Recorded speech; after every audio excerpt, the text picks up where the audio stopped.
Yang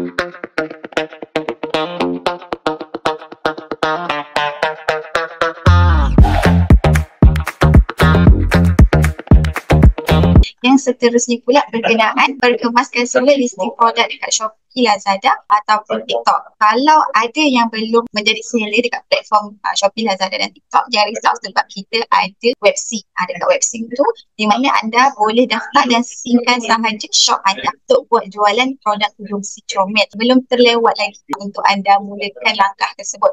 Kalau dah memang dah menjual, anda boleh perkemaskan semula listing produk. Maksudnya pokok ada yang nak kena, yang tak addkan video, kena masukkan video produk ataupun nak decoration shop.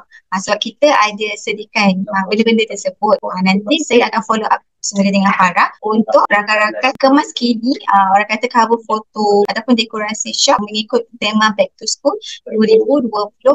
Lepas tu bila kita ikut apa yang contoh Shopee ataupun TikTok ataupun Lazada minta kita optimaskan produk listing kita, dia akan macam naikkan lah kita punya prestasi shop. Kalau contoh shop kita pun cantik, buatkan pelanggan lebih attract nak buat belian dekat shop kita. Semalam ada juga yang sharekan berkenaan ada dapat notification Shopee nak modify listing berkenaan carta.